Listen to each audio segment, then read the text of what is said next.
Hey y'all, Rotom TCG here, back with another video. Today we're going to be talking about the evolution of Gardevoir following the results from the North American International Championships in 2024. So the general NAIC skeleton is the deck list that was generated by Trainer Hill. Shoutouts to that website. Basically kind of aggregating all 62 day 2 lists and combining them into a analysis that looked at the card counts for each individual copy of cards for this archetype. They have kind of a generalized 60 here in terms of like most popular counts for a lot of different cards. In this instance, it's pretty consistent across the board that there's a 4-4-2 Gardevoir line, generally one screen tail. There were a few lists that ran 2 Munkidori, but most ran just 1. And then there were consistently, in most builds, they were running the Arven build instead of the Irida engine, opting to try and get turn 1 TM evolution. And then many lists did opt for the unfair stamp and respected the Lugia matchup by including an enhanced hammer. And then there was also kind of a general split of energy distribution, some lists opting for 7, some opting for 8. And so a lot of the kind of top 8 lists were different. I'd like to look and highlight each of these lists to see kind of how they differ across players. So this is the Australian list, piloted by Natalie Miller and Kaiwan Kebab. A few highlights from this list: they are only running the single Turo, which I've seen it kind of fluctuate between 1 and 2 as of late. They do also run that enhanced hammer that was pretty common across most lists, like the NAIC skeleton. And then the kind of cool inclusion that we didn't see in a lot of lists was the TM devolution. I believe this was primarily used for a mirror match, as you can, in instances where you go first and your opponent TM evos, then you can kind of evolve all of your Kirlias turn 2 and then TM Devo to set them back a turn. That's kind of my guess for the main inclusion. Also, you can do cool things like move a whole bunch of damage counters with like Fluttermane's attack and Munkidori's ability, and then devolution towards the end of the game to take multiple prizes. Another list from top 8, Henry Chow. This list I think is probably the most interesting out of all of them, is with the fact that it excludes the Drifloon as an attacker. It also opts for multiple Munkidori, which I think is very helpful for the mirror match. Being able to consistently move the 6 damage counters a turn across 2 bodies gives you a lot of flexibility. It also kind of helps with specifically like Lost Box decks and the Dragapult engine. And then this player did opt to kind of run an Arven Irida split, opting to value potentially getting out the early Radiant Greninja or Manaphy on their second turn, in combination with the Hyper Aroma, which is an A-spec that was used by a minority of players in this tournament. Being able to grab 3 stage 1 Pokemon and put them into your hand gives you an explosive turn 2, grabbing triple Kirlia, and lets you kind of, I think, opt to go first in a lot of instances because you have a lot more flexibility with searching out these stage 1 Pokemon, and it's a lot easier to do that. Henry did also run the TM devolution, which I think is interesting to note that 3 of the top 8 lists did include this as a tech card. Another interesting note, Henry opting for the Luxurious Cape, which does give the option to have like a really big Scream Tail towards the end of the game, but also protect a lot of your smaller attackers, specifically stuff like Mimikyu. I think in the Charizard matchup, you'd probably stick a Luxurious Cape on your Mimikyu and just kind of use it to wall their strategy entirely. This is the top 4 list by Kato, opting to be a little more towards the traditional side of things. A lot of his neat tech inclusions included the Clef Key, stopping basic Pokemon from having abilities as long as it's in the active, and then the Tatsugiri, which allows, upon like it being in the active, to once per turn look at the top 7 cards looking for a supporter card, so just kind of additional consistency pieces while at the same time not necessarily sacrificing your board state with a 2 prize liability. And then kind of another interesting note is the triple Earthen Vessel, opting for just more maximum consistency, making sure you get all those energies out of the deck as quickly as possible. And then finally, from the top 8 lists, we have the finalist Stefan Ivanov, opting also to run the Clef Key. I think this was a pretty integral tech for the Lost Box matchup, opting to kind of have both the Flutter Mane and Clef Key, preventing an Iron Bundle, stopping the ability lock, and letting the Lost Box deck turbo out of control. Other interesting note, also opted for the Hyper Aroma. I'm still kind of up in the air on which ace spec I think I like more, but I know Hyper Aroma wasn't technically the most successful list, so I think there needs to be kind of more exploration into that. I think a lot of decision making surrounding your ace spec is going to be depending on whether you want to opt for first or second. And so I think going forward, future threats, definitely I think the mirror match is going to increase, specifically because it did so well. I think you can expect to play against a lot more Gardevoir players if you are on Gardevoir. I also believe that Charizard is likely to increase. Gardevoir takes a pretty unfavorable matchup into Charizard if you're not playing the right tech card, and I've seen some Charizard lists start to specifically tech for Gardevoir, including things like Panic Mask, which kind of prevents the Pokemon with the tool attached to it from taking damage from Pokemon with like 40 HP or less, or something like that. And then finally, Lost Box, obviously it did win the actual tournament. That is a potential threat to Gardevoir, because I think that matchup is a lot closer than it used to be. With all that kind of being said, this is my current 60. I really did like the Double Monkey Dory. I think a lot of players were testing that going into the event. I really do enjoy the ability to move those damage counters, mitigate that loss, or mitigate things like Sableye, Dragapult, and Mirror Match specifically. And then I do think that TM Devolution has a lot of application, and I'm excited to run that going forward. So without further ado, let's get into a game. Looks like our opponent got the coin flip W, so they get to pick who goes first.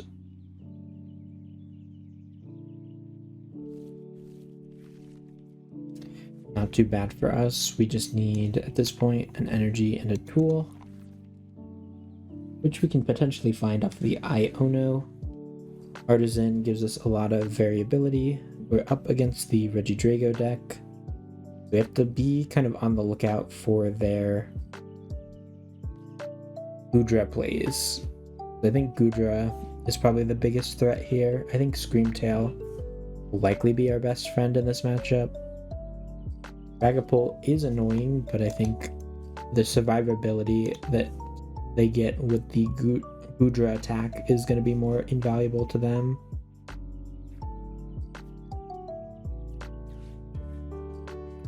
Weird because I don't want to give them a fresh new set of cards, but I think at the same time we are able to hit this Evo. It's pretty busted.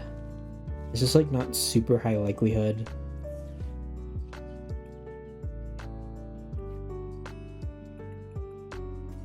Then again, they grab the V-Star, I believe. and they discarded supporter, so I think this is fine.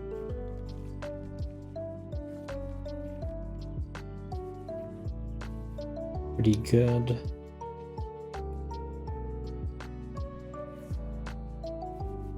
Right, decent turn for next turn. Pass, we can look to conceal the cards, refinement into more Kirlias, that kind of thing. We did put one Kirlia on the bottom, but potentially we could find like 4 Thralds or something with the Hisuian Heavy Ball.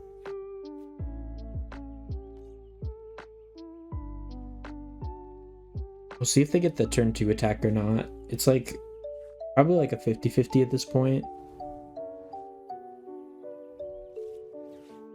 They just need like the E-switch, which they can realistically find off of the Legacy Star.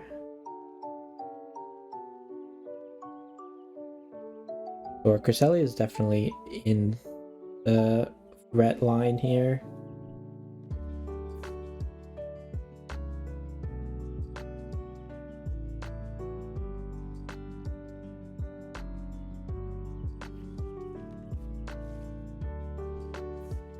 There's the Gudra and the research. We're definitely getting attacked this turn.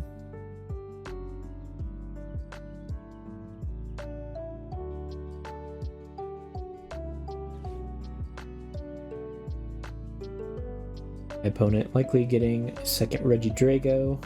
Start powering that up as well. Here comes the Legacy Star. I didn't see any switch. There is a possibility that we're okay. Rhydon is interesting. I guess 280 for 3 isn't too bad.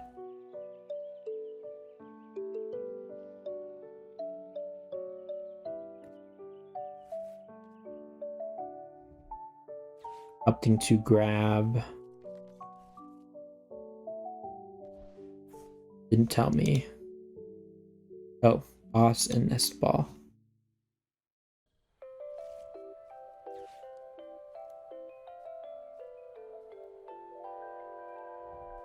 One more chance at the E-switch.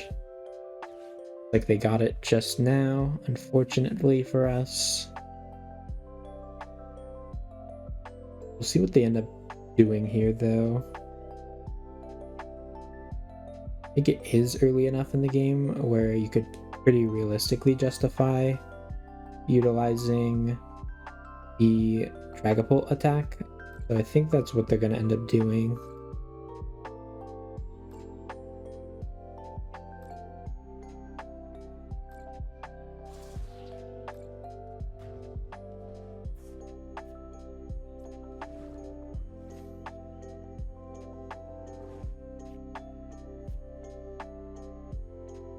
Alright, so evolve, Nest Ball, or I'm sorry, basically Nest Ball for the monkey. So concealed, and if we don't hit anything, we'll just up to Iono. But I think we like Iono better than Stamp. Stamp is better early, but I think Iono is more likely to... Oh, I guess it doesn't matter anymore. Yeah, no, we definitely just look for the Evo play here.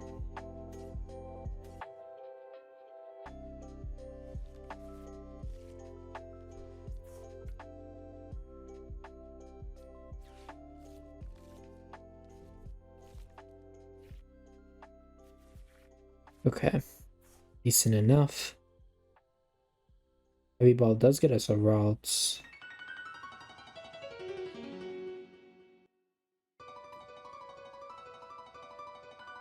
Card least useful is actually the Rod. Our hand's like pretty good.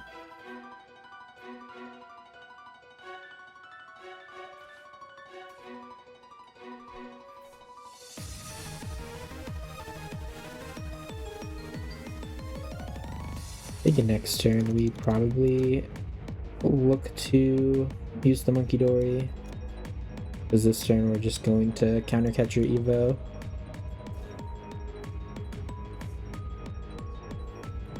Hopefully stabilize here.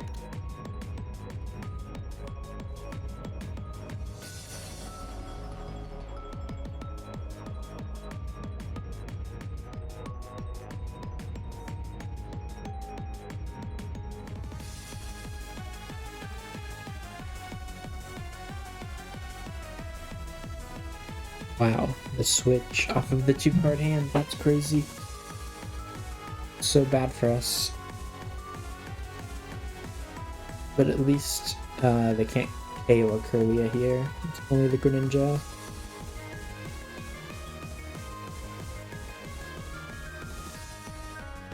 I think the optimal play from them is actually to just Apex Dragon and not do the Gudra attack and not do the other play, but it looks like that is what they did opt for. Do this.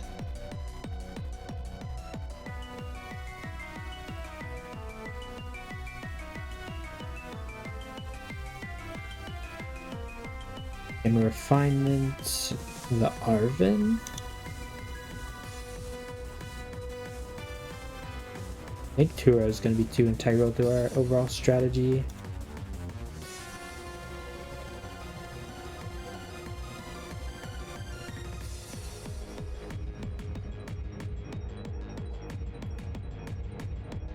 Let's see.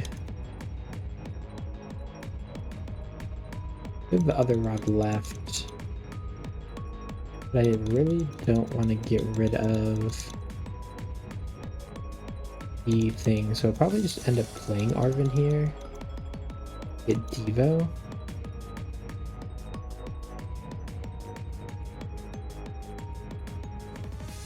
We'll look to like 2-shot.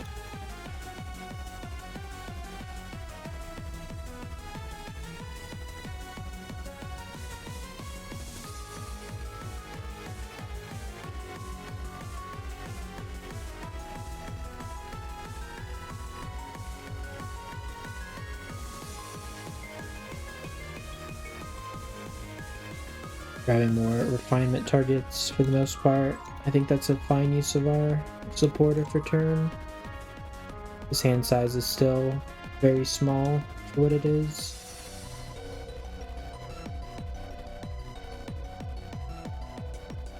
Second counter catcher is interesting.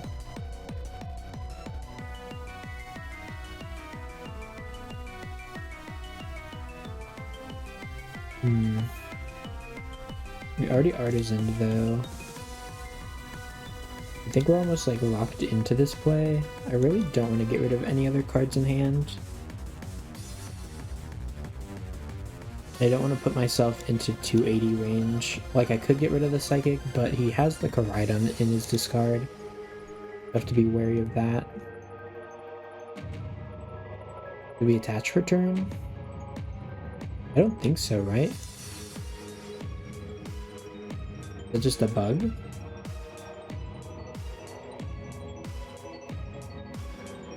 Or do I attach to this Monkey Dory? Actually, was that last turn? Or that was this turn? Okay. Interesting. So I guess we do get rid of this. It does put us into potential bad range. Good evolution though.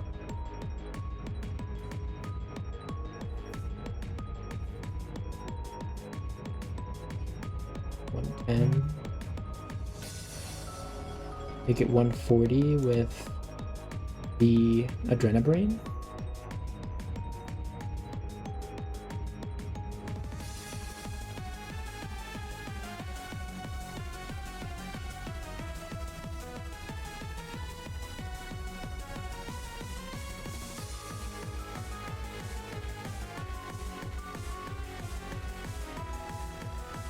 Right.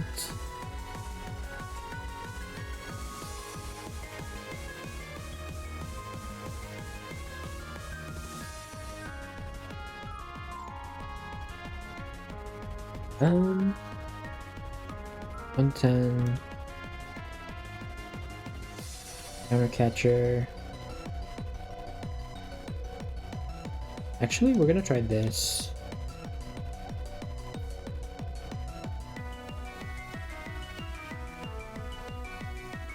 Try like a more distributed play. Maybe we don't have the switch. There's just an opportunity here.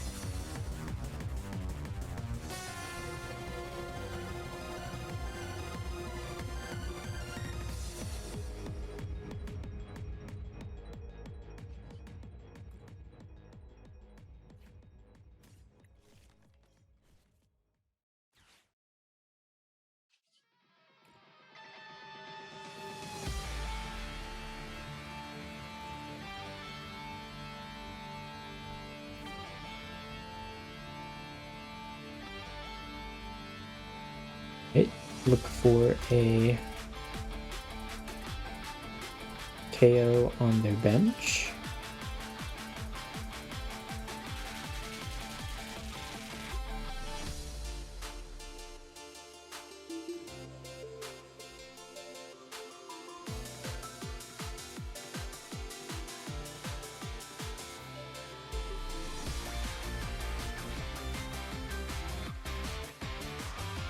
Currently only 200, we need one more energy. But I can't Turo the Gardevoir.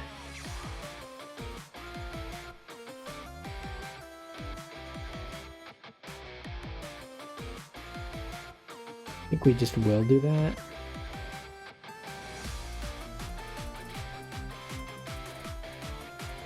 Just evolve. Second monkey. Gonna brain again.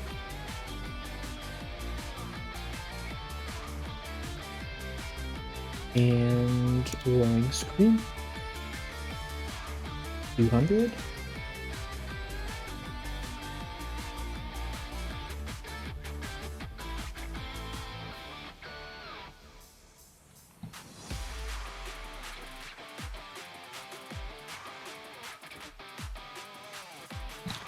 My opponent once again getting disgustingly lucky. It's all good though.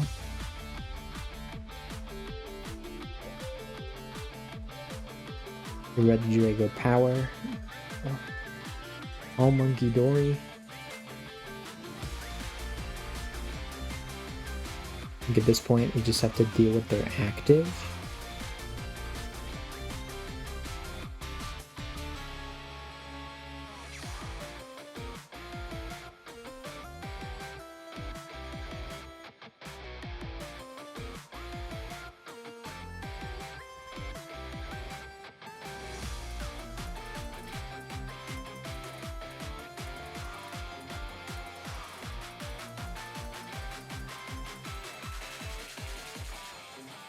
Sweet. That was a really good win. Alright, well, that's a good showcase of the deck, the power of the double Monkey Dory, and the potential of the deck overall. I think that moving forward, you will have definitely more threats to deal with, but through the power of Gardevoir and Psychic Embrace, you're able to get there. Till next time.